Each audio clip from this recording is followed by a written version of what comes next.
Assalamualaikum. Insya Allah sekarang ya kita mau kajian online di Instagram bersama Teh Nurul. Kita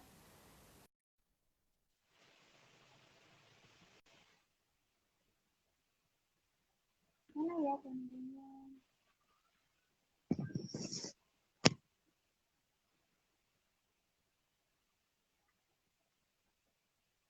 Semoga nggak ada halangan malam ini ya untuk kajian. Amin. Assalamualaikum, selamat bergabung. Lagi menunggu konfirmasi untuk pengisinya Teh Nurul Maulida. Ya.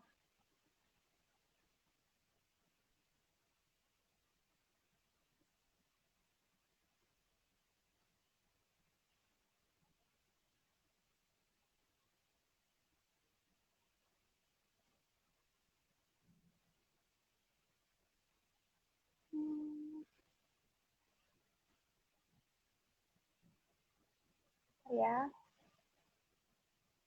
jangan kemana-mana dulu ya teman-teman.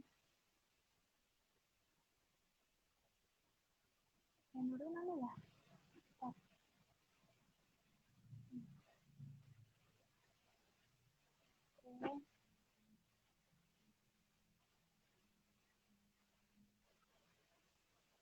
Oh iya, oke. Halo, Oh, gelap ya. assalamualaikum. Waalaikumsalam warahmatullahi wabarakatuh. Iya, udah siap teh? Insya Allah. Ya Allah. Aduh, gimana nih kita langsung aja atau kita tunggu biar banyak dulu? Langsung aja. Suara aku jelas nih? Ya, jelas kok. Ah, jelas. Oke. Teteh udah siap? Insya Allah siap ya teh. Halo? Iya, dengar kok akunya diam. Oke. Bismillahirrahmanirrahim. Assalamualaikum warahmatullahi wabarakatuh. Waalaikumsalam warahmatullahi wabarakatuh.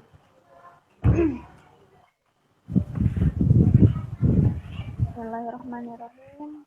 Bismillahirrahmanirrahim. Kita berdoa dulu ya teh. Bismillahirrahmanirrahim. Innal hamdalillah nahmaduhu wa nasta'inuhu wa nastaghfiruhu wa na'udzu billahi min shururi anfusina wa sayyiati a'malina. May yahdihillahu fala mudhillalah wa may yudlil fala hadiyalah. Wa asyhadu an la ilaha illallah wahdahu la syarikalah wa asyhadu anna Muhammadan abduhu wa rasuluhu. Amin. Apa kabar Teh Nurul? Gimana keadaannya, sehat? Alhamdulillah sehat. Gimana Rizka, sehat? Alhamdulillah sehat. Alhamdulillah dalam keadaan sehat walafiat. Teman-teman di rumah, Amin. teman-teman di rumah gimana keadaannya? Semoga sehat selalu ya dimanapun berada di tengah-tengah keadaan sekarang ya pandemi yang sedang kita lalui. Mudah-mudahan dalam keadaan sehat dan selalu dalam lindungan Allah Subhanahu Wa Taala. Amin. Amin ya rabbal alamin. Amin. Amin. Nah, Alhamdulillahirrabbilalamin.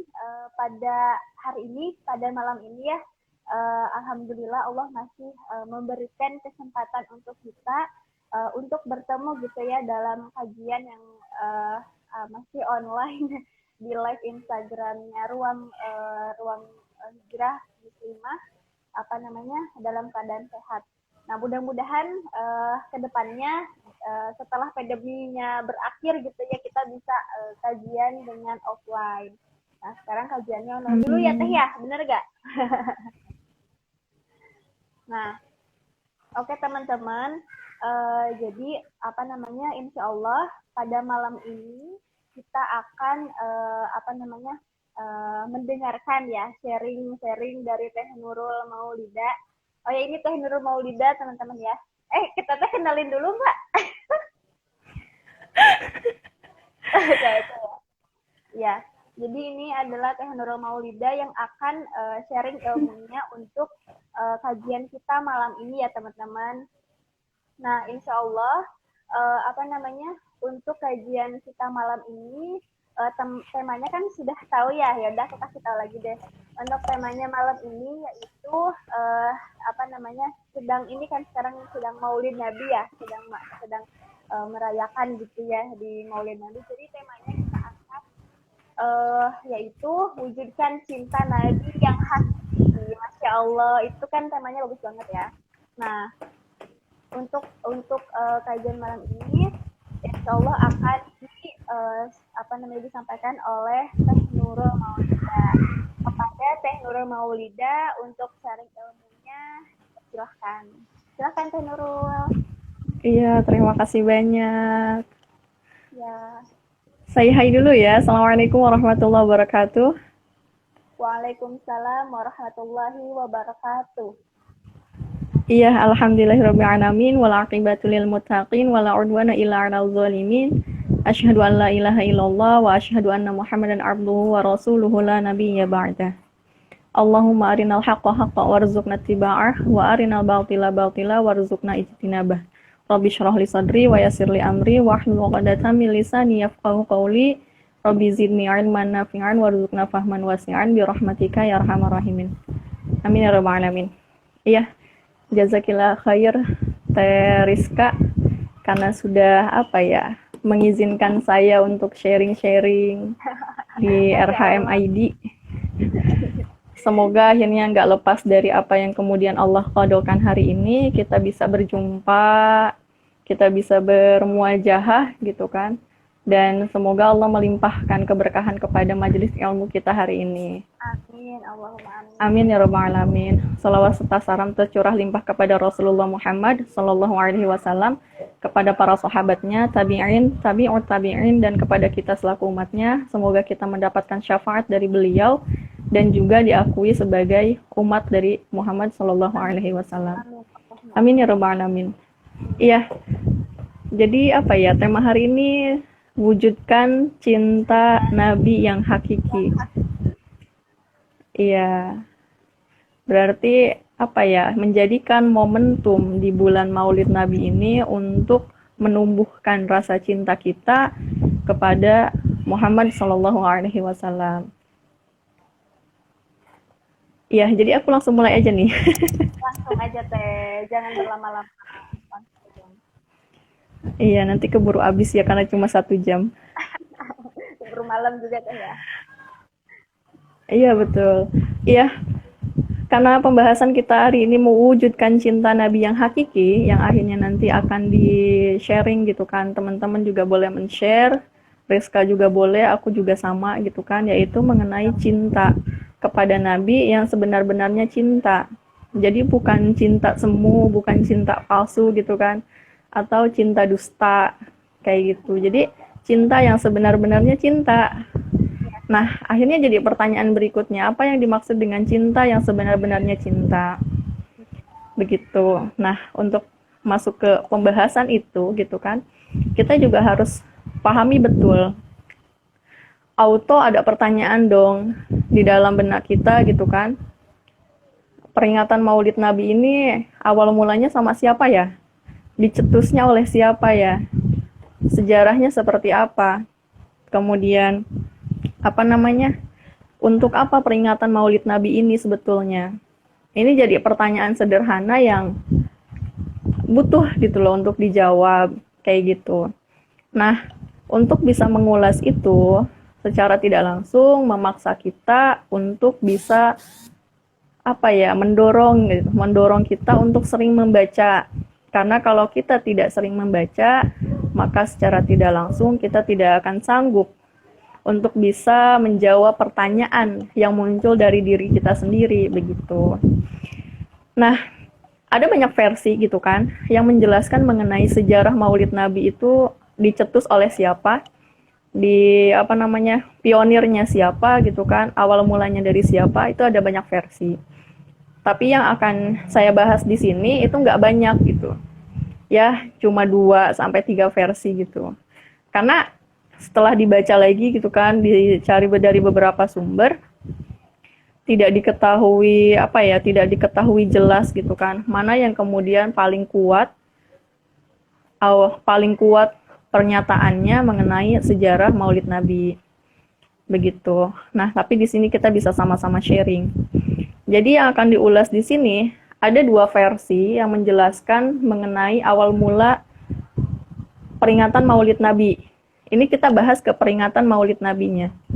Karena kalau misalnya kita bahas Maulid Nabi, berarti secara nggak langsung ini membahas mengenai kelahirannya Rasulullah Shallallahu Alaihi Wasallam. Nah, teman-teman pasti ngiranya karena nama saya Nurul Maulida, jadi ngiranya saya lahir di bulan Maulid. Sayangnya enggak, itu salah ya. Dan saya juga akhirnya bertanya-tanya, kenapa saya dikasih nama Nurul Maulida? Karena secara maknawi juga jadi tanda tanya kan gitu. Ya sebetulnya bukan lahir di bulan Maulid gitu kan, tapi di bulan Jumadil Awal. Agak jauh juga ya dari bulan Maulid, Rabiul Awal sampai ke Jumadil Awal. Tapi ya terlepas dari itu, Maulid itu artinya lahir gitu kan, kelahiran. Jadi kalau misalnya kita bahas Maulid Nabi berarti kelahirannya Rasulullah Shallallahu Alaihi Wasallam. Nah, beberapa versi gitu kan malah mengenai peringatan Maulid Nabi gitu kan diawali oleh siapa? Yang pertama gitu kan menurut para ahli sejarah itu ada pada masa Bani Fatimiyah. Jadi dulu itu kan ada dinasti itu ada 3. Yang pertama itu Umayyah, Abbasiyah, dan Utsmaniyah. Ini adalah 3 kepemimpinan gitu kan di dalam negara Islam. Nah, tapi di samping itu ada juga yang namanya kekhalifahan Bani Fatimiyah. Nah, kekhalifahan Bani Fatimiyah ini tidak sama. Maksudnya ya saya memahaminya tidak sama seperti kekhalifahan atau kekhilafahan dari Bani Umayyah, Bani Abbasiyah ataupun Bani Utsmaniyah.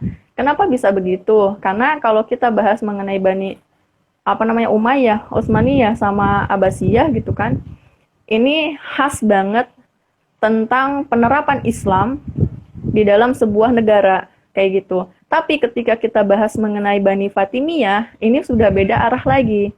Walaupun mereka dikenal sebagai seorang Muslim, tapi dari sisi pemahaman yang paling dasar, mereka jadinya ya saya secara pribadi muncul pertanyaan gitu loh. Jadi siapa sebetulnya Bani Fatimiyah ini? Bani Fatimiyah ini adalah sebuah kekuasaan gitu kan, kekuasaan Syiah. Jadi ini yang mengisi gitu kan dari Bani Fatimiyah ini adalah orang-orang Syiah. Dan di sana ada nama penguasanya dari Bani Fatimiyah ini gitu kan, nama penguasanya yaitu Fatimiyah.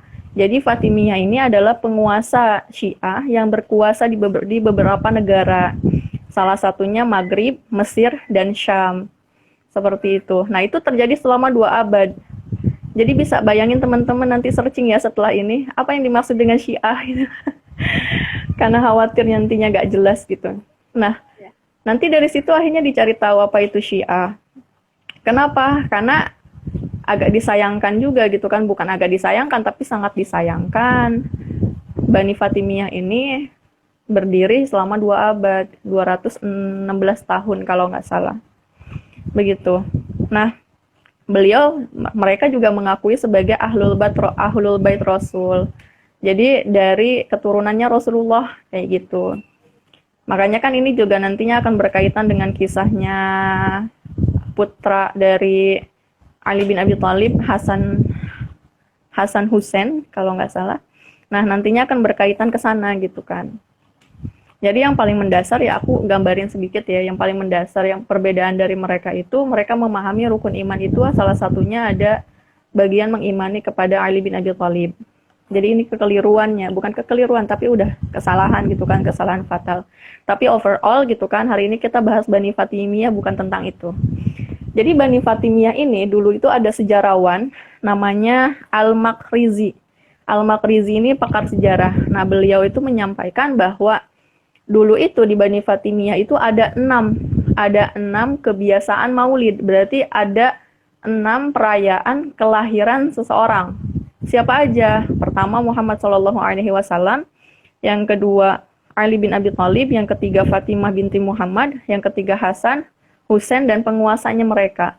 Nah, jadi mereka itu biasa merayakan peringatan gitu kan, peringatan Maulid dari 6 orang tersebut, termasuk Maulid Nabi. Setelah aku baca di beberapa referensi gitu kan, ini banyak yang mengklaim kalau ini fakta yang paling benar. Tapi ya Allah alam gitu kan. Itu fakta pertama. Jadi awal mula sejarah dari Maulid Nabi, dari peringatan Maulid Nabi itu diawali dari Bani Fatimiyah karena kebiasaan mereka yang sering melakukan aktivitas peringatan Maulid kayak gitu. Terus kemudian yang kedua siapa? Yang kedua siapa yang pencetus dari peringatan Maulid Nabi ini gitu kan? Karena ini berkaitan dengan kelahirannya Rasulullah, ketika seorang muslim meyakini bahwa Rasulullah itu adalah pembawa risalah gitu kan, yaitu qudwah, utusan Allah, maka akan memahami bahwa Rasulullah itu penting di dalam dirinya sendiri, termasuk kita gitu kan, termasuk saya. Dulu mungkin tidak bisa disamakan dengan saat ini, ketika dulu kita belum merasakan bagaimana akhirnya menjadikan Rasulullah itu sebagai salah satu pengisi dari hati dan pikiran kita gitu kan setelah Allah. Nah, itu pasti feel-nya beda. Apa yang membedakan? Yang membedakan adalah ketika melakukan peringatan Maulid Nabi, peringatan kelahirannya Rasulullah, itu hanya ya rutinitas saja. Aktivitas aktivitas ritual kayak gitu. Tapi hari ini gitu kan, ketika kita bahas mengenai kelahirannya Rasulullah Shallallahu Alaihi Wasallam, maka ini akan berkaitan dengan apa yang nantinya akan kita lakukan ketika kita bertemu gitu kan dengan tanggal 12 Rabiul Awal, dan bahkan selain tanggal 12 Rabiul Awal. Artinya dari setiap tahun penuh itu kita harus mengisi mengenai apa yang kemudian dibawa oleh Rasulullah Shallallahu Alaihi Wasallam. Begitu. Jadi dengan kondisi seperti itu gitu kan, khususnya ketika kita melakukan ketaatan, ketika kita melakukan jihad gitu kan, perjuangan dakwah, dan kita merasa futur, kita merasa putus asa, jangan futur tapi putus asa gitu kan. Ketika kita merasa hampir putus asa, auto kita membutuhkan sebuah suntikan gitu kan. Suntikan apa? Suntikan iman agar kita bisa bangkit kembali.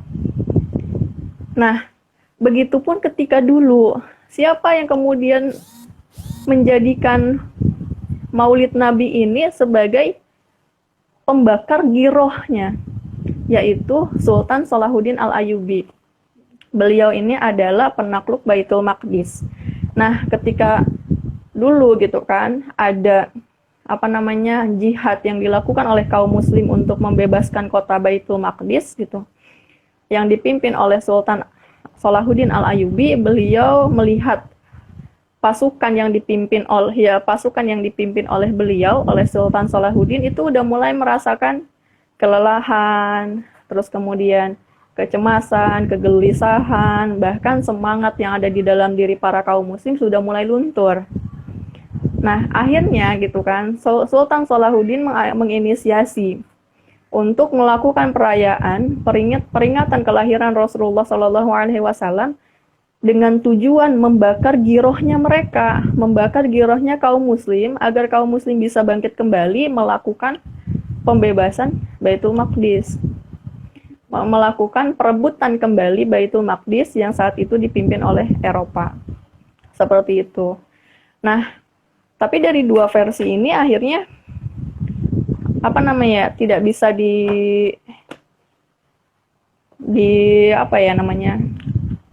diiyakan gitu loh. Dari kedua versi ini, setelah saya baca di beberapa referensi, itu tidak menjadikan dua pemahaman ini sebagai kepastian bahwa inilah awal mula dari peringatan Maulid Nabi kayak gitu.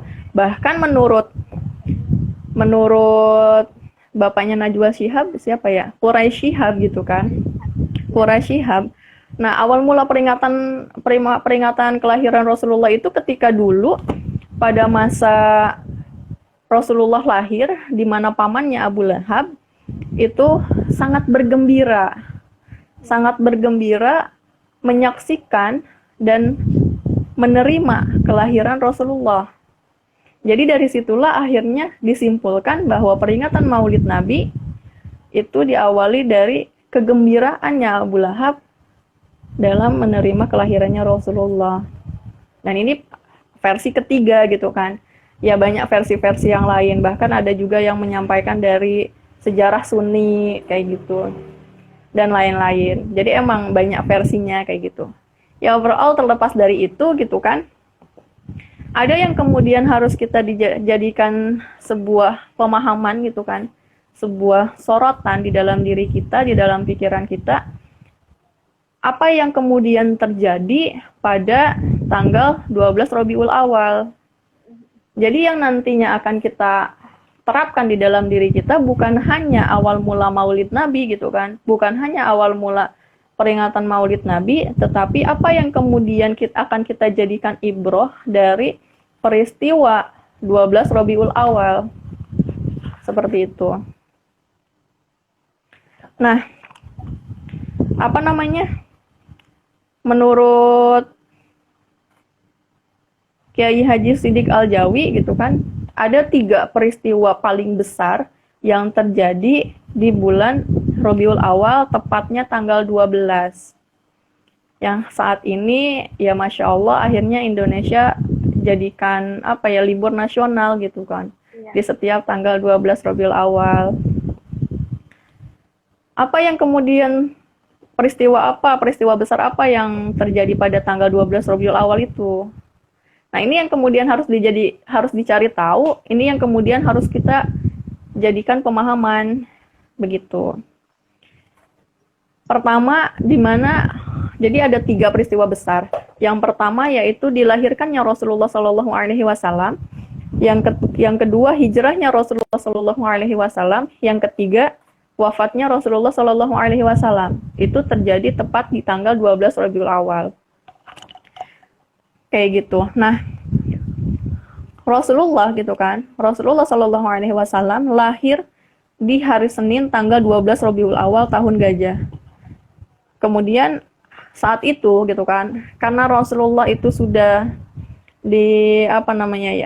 diciptakan gitu kan oleh Allah gitu kan untuk menjadi seorang nabi dan rasul, akhirnya kelahiran yang terjadi pada Rasulullah pun berbeda dari manusia biasa gitu kan. Kalau kita kan lahir keluar dari perut ibu ya cuma brojol aja udah beres gitu. Paling gunting tali pusar begitu. Kalau kita kan begitu, tapi kalau Rasulullah nggak begitu. Apa yang membedakan? Yang membedakan adalah ketika Rasulullah dilahirkan itu banyak keajaiban yang muncul. Bahkan dicatat gitu kan menurut kitab Al-Iyad itu ada sekitar 132 keajaiban, Masya Allah. Ada sekitar 132 keajaiban ketika Rasulullah dilahirkan.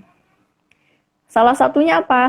Salah satunya ketika Rasulullah digendong sama Ashifa. Ashifa itu adalah Ummu Abdurrahman bin Auf. Aku agak baca-baca terkait hubungan Abdurrahman bin Auf dengan Rasulullah. Kalau nggak salah, hubungan Abdurrahman bin Auf dengan Rasulullah itu ponakan. Jadi sepupunya Abdurrahman bin Auf itu Sa'ad bin Abi Waqqas. Nah, Sa'ad bin Abi Waqqas ini adalah pamannya Rasulullah dari ibu atau Siti Aminah.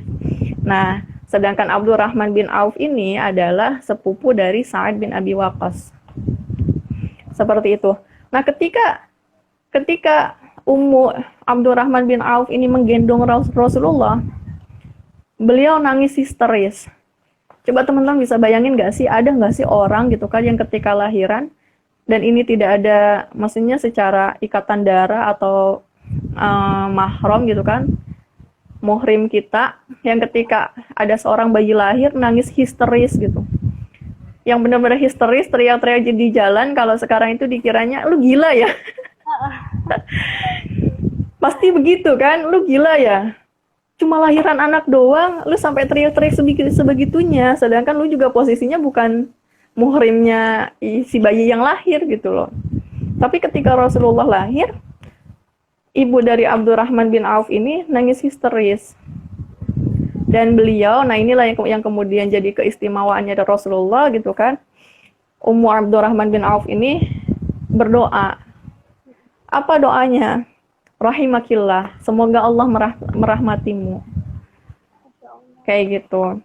Ini jadi salah satu keajaiban bagi kelahirannya Rasulullah Shallallahu Alaihi Wasallam. Nah, itu yang pertama mengenai lahirnya Rasulullah. Yang kedua, kelahiran Rasulullah itu gitu kan, di mana beliau ini adalah seseorang yang nantinya akan memiliki banyak keistimewaan. Lahirnya aja 132 keajaiban, di masa depannya nantinya itu akan banyak keistimewaan. Keistimewaan di mana? Keistimewaan di dunia dan di akhirat. Dan itu terjadi bukan hanya di dalam satu bidang gitu kan. Bukan terjadi pada satu aspek saja, tetapi pada semua aspek. Salah satunya apa?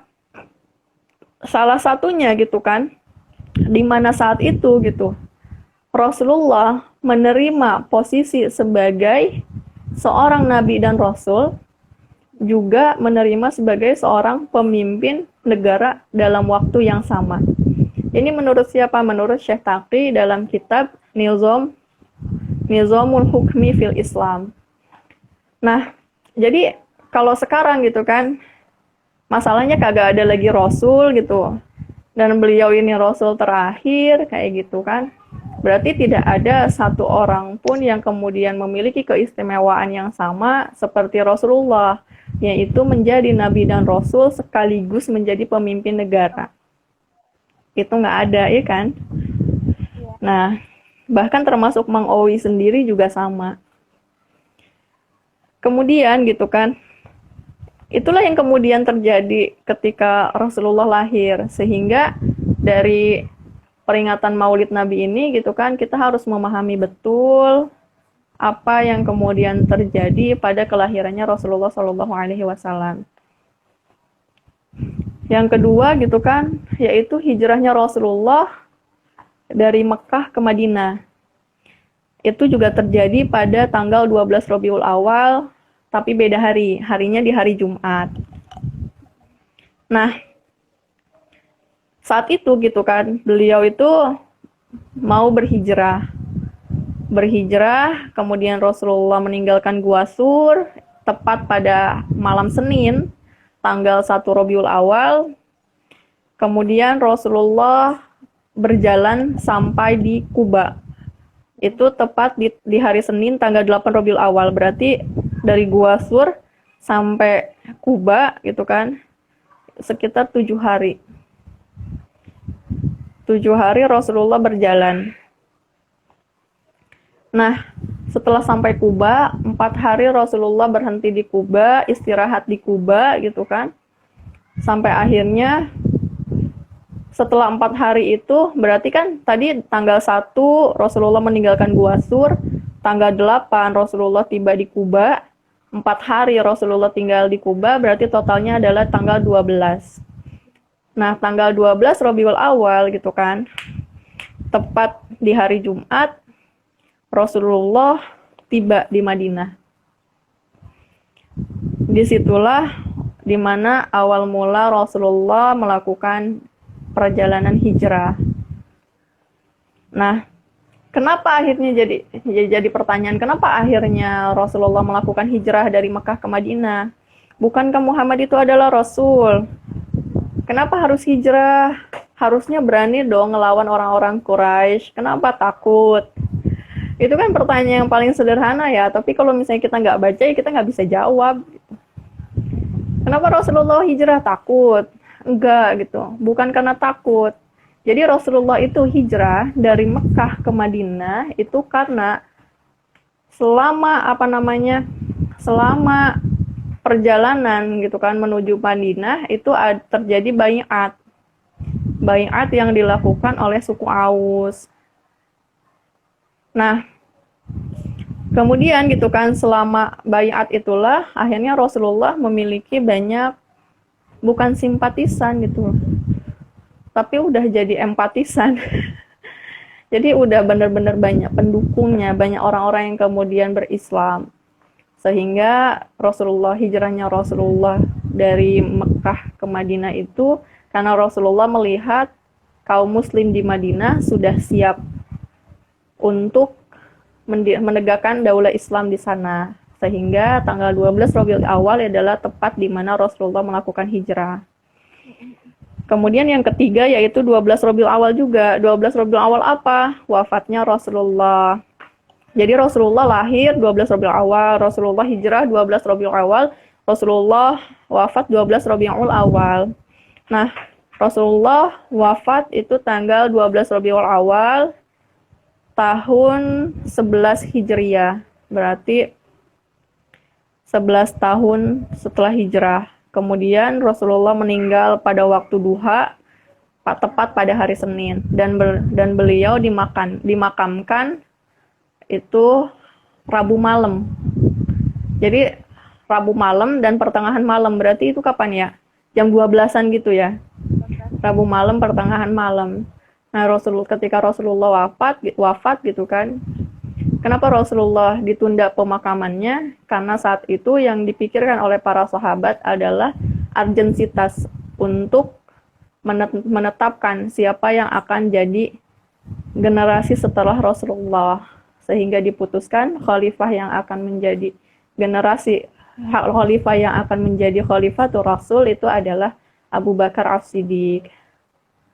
Seperti itu. Nah, itulah fenomena gitu kan ya, kemudian harus kita pahami bahwa tepat di tanggal 12 Rabiul Awal itu bukan hanya peringatan Maulid Nabi yang cuma ikut-ikut aja kayak gitu, tapi juga memahami apa peristiwa besar sehingga kita bisa mengambil ibrahnya. Nah, kemudian gitu kan, setelah mengetahui seperti itu setelah mengetahui 3 peristiwa besar yang terjadi pada tanggal 12 Rabiul Awal, apa yang kemudian harus dilakukan oleh kaum muslim? Sikap apa yang kemudian harus ditunjukkan oleh kaum muslim? Apakah kaum muslim kembali seperti kebiasaan semula, aktivitas ritual dan cuma ikut-ikut aja serta rutinitas, ataukah harus berpindah haluan? Kayak gitu. Nah, ketika kita ingin menentukan gitu kan, sikap apa yang harus kita ambil, maka kita harus memahami makna kelahiran Rasulullah. Teman-teman bisa bayangin gak sih kalau misalnya Muhammad Shallallahu Alaihi Wasallam itu tidak lahir, tidak diciptakan sebagai seorang Nabi dan Rasul, apakah penting merayakan peringatan 12 Rabiul Awal kelahirannya beliau? Jelas enggak. Kalaupun misalnya tetap dirayakan, ya cuma raya-rayain aja kayak ulang tahun gitu loh, yang nggak ada faedahnya. Tapi karena Muhammad Shallallahu Alaihi Wasallam ini diutus sebagai seorang Rasul, seorang Nabi dan Rasul, akhirnya menjadikan kaum muslim memahami bahwa inilah urgensitasnya kenapa kaum muslim harus merayakan peringatan Maulid Nabi. Nah, yang dimaksud peringatan Maulid Nabi ini bukan bagi-bagi besek ya, atau bagi-bagi kue gitu loh. Tapi bagaimana akhirnya sikap kita dalam menghadapi di setiap tanggal 12 Rabiul Awal gitu. Soalnya kalau di rumah aku itu biasanya bagi-bagi kue. Ya, bukan bagi-bagi kue ya, tapi dari rumah ke rumah itu ngumpulin besek. Terus nantinya dapat besek baliknya. Sama kan ya? Iya. Iya begitu. Nah, fenomena memperingati 12 Rabiul Awal itu bukan tentang beseknya gitu loh. Bukan tentang berkatnya gitu, tapi tentang maknanya, tentang sikap apa yang kemudian harus kita ambil. Yang tadi aku bilang ya, apa namanya? Kalau misalnya Muhammad Shallallahu Alaihi Wasallam bukan diciptakan sebagai seorang Rasul, maka urgensitas merayakan peringatan Maulid Nabi itu gak ada peringatan Maulid Muhammad Shallallahu Alaihi Wasallam itu gak ada penting-pentingnya amat. Tapi karena Muhammad Shallallahu Alaihi Wasallam dijadikan sebagai Nabi dan Rasul, akhirnya untuk memperingati kelahirannya beliau itu menjadi sangat penting. Nah, dalam memperingati kelahirannya Rasulullah Shallallahu Alaihi Wasallam itu bukan sebatas kita akhirnya ada aktivitas ritual ya, zikir kayak gitu, tahlil, atau ya tahlil kemudian berlomba-lomba dalam bersedekah gitu kan. Itu bukan hanya itu. Tapi di luar dari itu gitu kan, kita harus menjadikan risalah yang Rasulullah bawa sebagai ajang untuk memperingati apa namanya ya, 12 Rabiul Awal, yaitu Maulid Nabi. Jadi jangan dijadikan Maulid Nabi itu tidak bermakna apapun, nggak ada maknanya sama sekali, cuma aktivitas ritual sama rutinitas aja. Jangan sampai kayak gitu. Sehingga dengan kondisi kayak gitu, maka kita sebagai kaum muslim harus mau mengambil ittiba gitu kan, mengikuti apa yang kemudian Rasulullah bawa. Itulah hal yang paling mendasar yang harus kita lakukan ketika kita memperingati Maulid Nabi. Dijadikan sebagai momentum untuk dakwah, menyampaikan kepada kaum muslim, inilah urgensitasnya peringatan Maulid Nabi. Bukan tentang bagi-bagi besek, tapi tentang berlomba-lomba untuk menerapkan syariat Allah, kayak gitu. Nah, begitu. Karena Rasulullah sebagai seorang nabi dan rasul, akhirnya pengaguman dan penghormatan kepada Rasulullah melalui peringatan Maulid Nabi bukan hanya dijadikan sebagai rutinitas dan aktivitas ritual saja, tetapi juga merupakan wujud cinta kita kepada Allah, sebab Rasulullah SAW itu adalah kekasih Allah. Tadi akhirnya digaris bawahi gitu kan. Peringatan Maulid Nabi bukan hanya tentang aktivitas ritual saja atau rutinitas saja, tetapi juga merupakan wujud cinta kita kepada Allah. Kenapa wujud cinta kita kepada Allah? Sebab Rasulullah ini adalah kekasihnya Allah. Nah, dengan kondisi seperti itu, jangan sampai kita hanya mencintai kelahirannya Rasulullah seperti Abu Lahab pamannya Rasulullah. Jadi cuma cinta sama, dulu itu kisahnya Abu Lahab ini bergembira ketika Rasulullah dilahirkan, tetapi ketika Rasulullah mendakwahkan Islam, pamannya itu menjadi tameng paling besar itu kan pengaruhnya untuk dakwahnya Rasulullah, untuk menghalangi dakwahnya Rasulullah. Jadi penentang gitu kan, kelahirannya bergembira tapi mengenai syariatnya itu jadi penentang. Jangan sampai seperti itu. Dengan begitu gitu kan, kita wajib mencintai Rasul, baik kepribadiannya, baik keanggunannya, kelembutannya. Bahkan yang paling penting itu adalah syariat yang dibawa oleh beliau. Nah, dengan kondisi seperti itu gitu kan, wujud dari perkataan cinta kita kepada Rasulullah itu bukan hanya lewat peringatan Maulid Nabi saja, tetapi yaitu melalui aktivitas untuk menerapkan syariat yang dibawa oleh Rasulullah SAW. Makanya gitu kan, kalau misalnya sekarang kita mengakui bahwa kita itu cinta kepada Rasulullah, sedangkan kita tidak sedangkan kita tidak suka dengan syariah yang dibawa oleh beliau, berarti cinta kita sama Rasulullah terkategori dusta. Kenapa? Karena mencintai Rasulullah melalui peringatan Maulid Nabi berarti harus mencintai syariah yang dibawa oleh Rasulullah SAW. Nah, ketika kita mengaku cinta kepada Rasulullah, sedangkan kita alergi kepada syariat yang dibawa oleh beliau, maka cinta kita kepada Rasul palsu. Kayak gitu. Nah, ketika kita mencintai Rasulullah, tapi kita Islamofobia gitu kan, kita fobia terhadap Islam, maka cinta kita kepada Rasulullah juga bohong. Meskipun kita memperingati Maulid Nabi. Jadi kalau kita ngaku cinta sama Rasulullah, tapi kita mengingkari syariat yang dibawa Rasulullah, kita menentang syariat yang dibawa oleh Rasulullah, kita juga malah memiliki Islamofobia gitu kan, rasa takut terhadap Islam, ya itu semua palsu, itu semua bohong, dusta, kayak gitu. Karena realita dari bentuk cinta kita kepada Rasulullah itu adalah dengan menerapkan syariatnya. Dan kita membenci siapa saja yang membenci syariat yang dibawa oleh Rasulullah. Kayak gitu.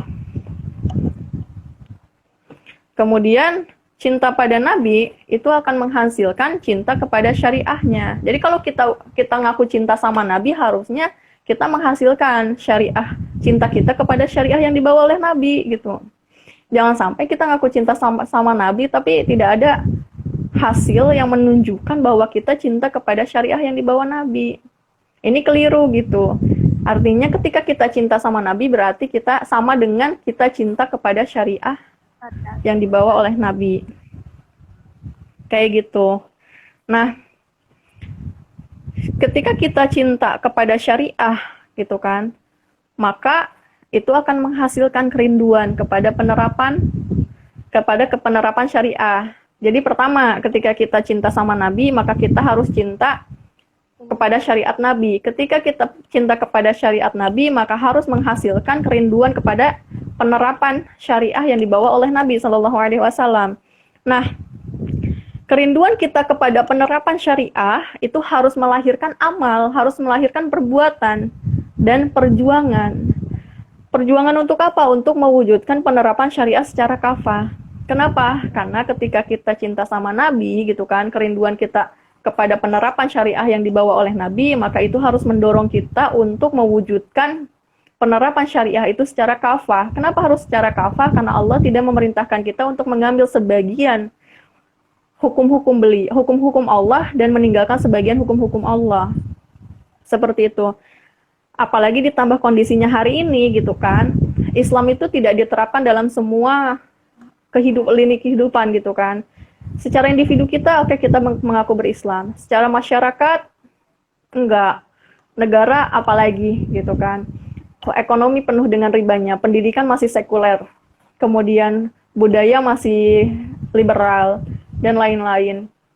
Nah, dengan kondisi seperti itu, secara tidak langsung syariah yang dibawa oleh Rasulullah SAW belum diterapkan secara sempurna. Sehingga hal yang kemudian harus dilakukan oleh kita semua gitu kan sebagai seorang muslim dalam memperingati Maulid Nabi ini, yaitu sama-sama berjuang untuk mengembalikan penerapan syariah yang dibawa oleh Rasulullah SAW. Dan inilah wujud cinta kita kepada Rasulullah SAW. Seperti itu. Begitu ya Teriska.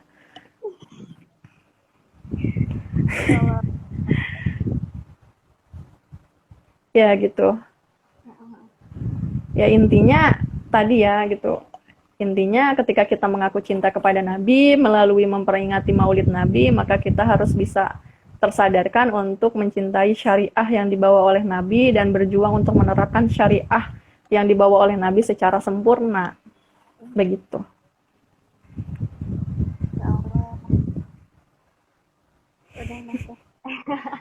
Atau ada yang mau di-share dulu, mangga gitu.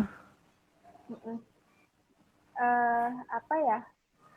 Mungkin ya tadi sih kayak benar kita setiap tanggal misal di kalender merah ya tanggal 12 Rabiul Awal ya, kalau tanggal ini kan beda, masih ada libur kita rayakan, dan hanya itu saja ya berarti tanda cinta kita kepada Nabi, tetapi dengan cara kita ibaratnya menghargai lah gitu ya para pendakwah ya, pokoknya maksudnya kalau dari aku ya oke lah gitu, tapi jangan sampai kita ada orang-orang yang memperjuangkan syariat Nabi itu hal-hal dengan cara kita menghargai orang-orang yang mau memperjuangkan syariatnya Rasul ya, itu ada juga mencintai kepada Rasul gitu.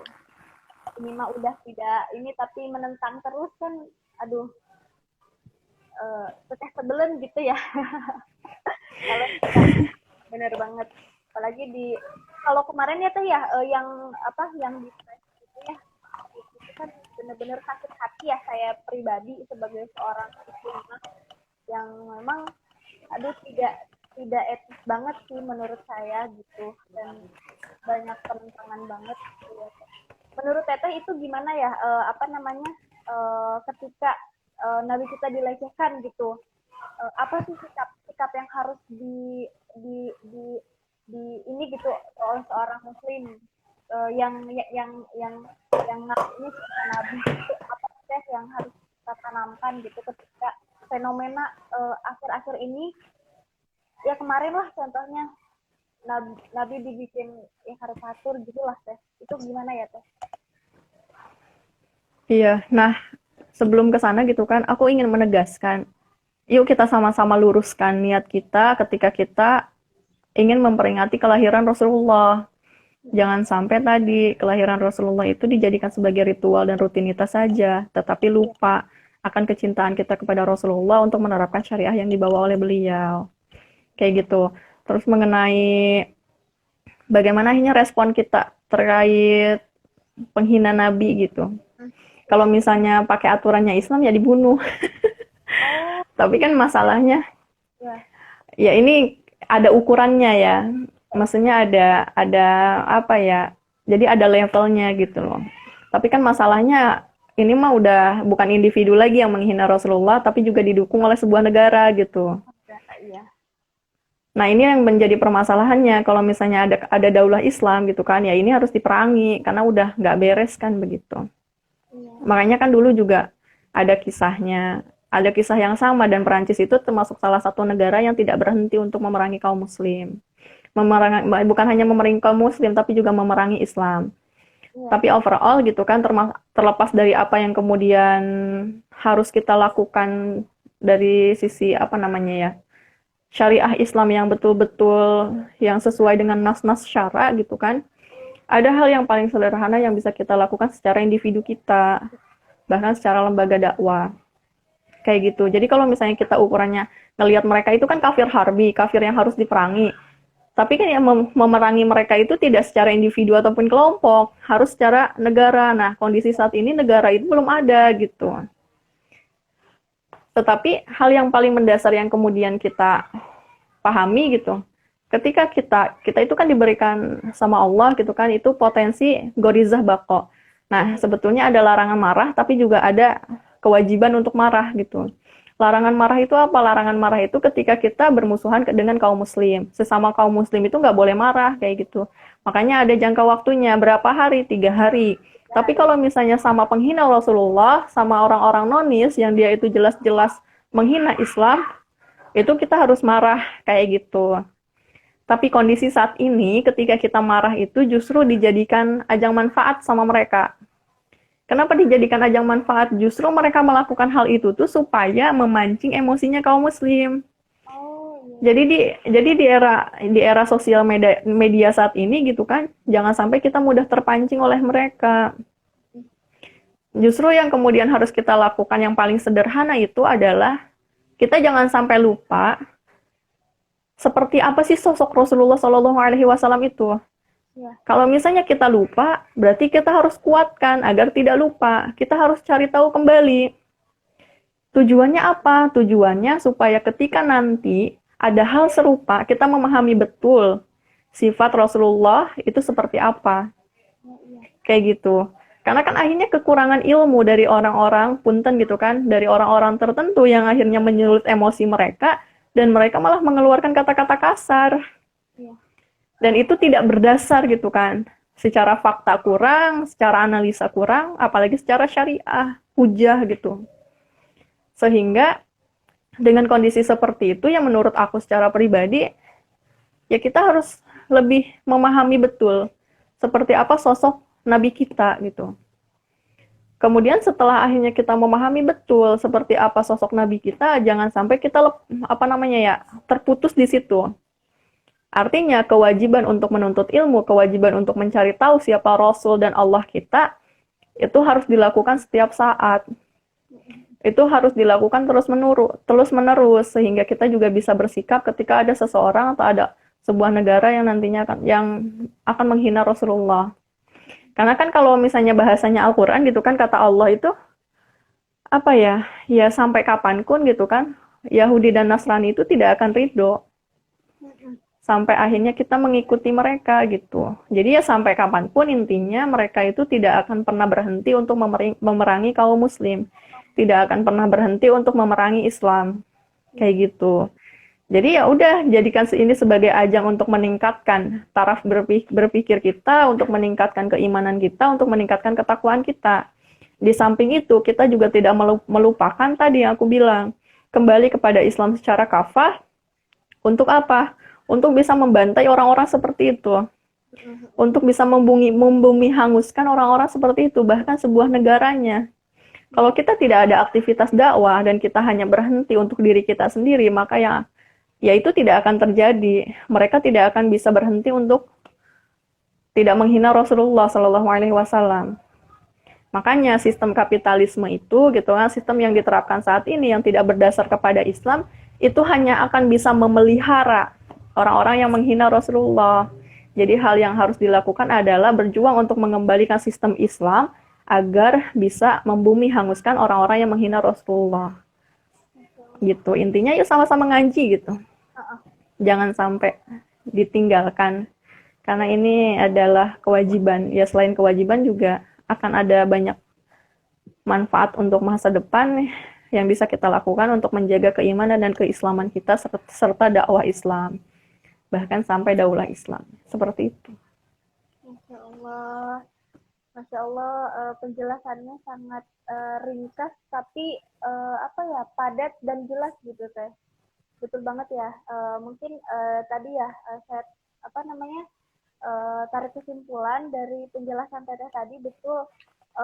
Bukan hanya kita fokus pada perayaannya ya, maksudnya ritual gitu setiap tanggal 12 Rabiul Awal. Ya memang itu ya boleh-boleh saja ya teh, cuman kita juga jangan selalu terfokus pada perayaan tersebut. Namun memang tadi sudah dikatakan sama Teh Nurul, kita pun harus memahami gitu ya teh peristiwa besar apa yang terjadi pada tanggal 12 Rabiul Awal tersebut. Terus apa gitu yang harus dilakukan atau kita sebagai seorang muslim yang ngakunya cinta Nabi gitu ya. Jadi apa gitu, kita tuh harus tahu gitu. Bagaimana sikap kita sebagai seorang muslim yang ngakunya cinta Nabi tadi. Yang pertama, kita pun harus memahami makna Maulid Nabi itu seperti apa gitu ya. Memahami betul makna dari Maulid Nabi atau kelahiran Nabi itu sendiri. Terus tadi yang kedua, kita pun harus mengikuti apa yang Rasul bawa ya. Apa yang Rasul bawa itu kita harus mengikuti. Jangan sampai pura-pura lupa ya teh, pura-pura nggak tahu gitu. Apa yang dibawa Nabi itu apa? Makanya di sini pentingnya kita untuk menuntut ilmu, apalagi menuntut ilmu agama yang fardu ain ya teh, wajib ya. Nah itu. Terus apalagi? Nah dari sifat itu kan kita bisa berlomba-lomba dalam menerapkan syariat itu. Terus wujud cinta kita kepada Nabi itu apalagi gitu ya. Nah pastinya mencintai syariat yang Nabi bawa ya kan ya teh, bener ya teh, mencintai syariat yang Nabi bawa gitu, yang dimana nanti akan menghasilkan ketakwaan kepada Nabi, bener ya teh ya, dan kepada Allah tentunya ya teh. Nah terus di samping itu kita pun harus di sini sama-sama berjuang untuk mengembalikan syariat Nabi. Syariat Nabi itu kan yang dibawa oleh Rasul, jadi kita harus sama-sama untuk berjuang menerapkan atau mengembalikan syariat Nabi gitu. Ya benar ya teh ya. Mungkin ya insya Allah. Insya Allah. Jadi dari aku pribadi pun masih belajar, dan dari aku juga jangan ngaku cinta Nabi gitu ya teh kalau nggak mau ngaji. Jadinya kalau misalkan nggak ngaji, nanti cinta Nabinya malah setengah-setengah gitu, bener ya teh? Ya. Betul. Ada tambahan lagi teh mungkin dari teteh gitu? Cukup sih dari aku. Cukup ya. Yeah. Ya ini Masya Allah Teh Nurul untuk penjelasannya terkait tema yang pada malam ini ya, terkait kajian malam ini, wujudkan cinta Nabi yang hakiki. Nah, Masya Allah yang masih on menonton kita dari pertama sampai akhir, semoga Allah berikan kemudahan kepada semua para teteh-teteh yang ada di rumah yang nonton. Semoga Allah mudahkan kita dalam belajar ilmu agama yang senantiasa semakin membuat kita cinta kepada syariat yang Rasul bawa ya. seperti itu. Nah, semoga pula doa-doa teman-teman semua yang apa namanya yang dipanjatkan ketika kan kalau misalnya kajian itu banyak malaikat yang mengaminkan doa kita ya Teh ya. Nah, benar gak Teh?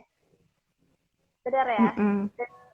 Dan semoga doa Iya. kita doa kita supaya syariat Islam itu sudah kembali Allah mudahkan gitu ya. Dan doa pribadi teman-teman semua yang ada di rumah juga semoga Allah kabulkan ya. Nah, Amin. amin Allahumma amin. Terus apa namanya? Dan semoga pula apa yang Teh Nurul sampaikan pada malam ini, pada kajian malam ini, semoga ada kebaikan yang bisa teman-teman ambil dan ada apa ya, ada semangat gitu untuk mengkaji Islam secara kafah, jangan setengah-setengah ya Teh ya. Amin. Amin Allahumma amin. Dan apa ya, mungkin dari aku juga menjadi semangat gitu, menjadi semangat untuk aku untuk terus belajar Islam secara kafah, tentunya bersama teman-teman solihah ya. Dengan kita mengaji pun itu adalah wujud cinta kepada Allah dan wujud cinta kita kepada Nabi kita yaitu Nabi Muhammad SAW. Ya. Karena waktunya sudah selesai, sebenarnya masih banyak ya Teh yang ingin di-sharing. Namun waktu yang sudah menunjukkan sebentar lagi pukul 9 dan juga kita ada keterbatasan waktu, maksudnya kan semakin malam juga butuh istirahat juga ya teman-teman yang di rumah. Semoga pula nanti kita adakan kajian-kajian untuk waktu selanjutnya insya Allah ya Teh ya. Nah, baik. Untuk kajian kita pada malam ini sudah kita dicukupkan. Apabila tidak ada tambahan dari Teh Nurul, tidak ada tambahan lagi Teh? Tidak ada. Tidak ada, Masya Allah. Dari saya pribadi, jazakillah. Halo Teh Nurul? Halo? Halo Teh? Cek. Ada nggak suaranya? Ada, siap. Nah. Ya. Ya, aku udah nggak ada. Kita closing ya Teh. Mangga. Ya. Saya mewakili dari Ruang Hijrah Muslimah, dari Ruang Hijrah Muslimah kepada Teh Nurul yang sudah menyempatkan waktunya untuk mengikuti kajian kita pada malam ini ya, Masya Allah. Semoga Teh Nurul juga diberikan keistiqomahan dalam menuntut ilmu, diberikan kesehatan dan perlindungan oleh Allah Subhanahu wa taala. Amin Allahumma amin. Jazakallahu khairan. Amin ya rabbal alamin. Dan dari saya pribadi mohon maaf apabila ada kesalahan dari kata maupun sikap, karena kebenaran datang dari Allah dan kesalahan datangnya dari saya pribadi. Kita tutup kajian kita pada malam hari ini dengan mengucapkan istighfar, doa penutup majelis dan hamdalah. Astagfirullahaladzim. Subhanaka Allahumma bihamdika asyhadu an la ilaha illa anta astaghfiruka wa atubu ilaik. Alhamdulillahirabbil alamin. Tepat jam 9 sudah selesai kajiannya. Mudah-mudahan kita bisa dipertemukan dengan kajian-kajian selanjutnya. Amin Allahumma amin. Oke, baik Teh Nurul, jazakillahu khairan ya Teh untuk waktunya. Wa jazakillahu khairan. Semoga Teteh dan keluarga sehat selalu. Amin. Sawangsong. Baik Teh, saya tutup ya Teh untuk live Instagram kajian malam hari ini. Dadah dulu ya Teh. Ayo kita dadah dulu. Assalamualaikum warahmatullahi wabarakatuh. Waalaikumsalam. Assalamualaikum teman-teman. Ada nggak dadahnya? Ada. Sehat-sehat semua yang ada di rumah. Saya tutup ya, Amin. Teh. Pamit ya. Yo, mangga. Ya.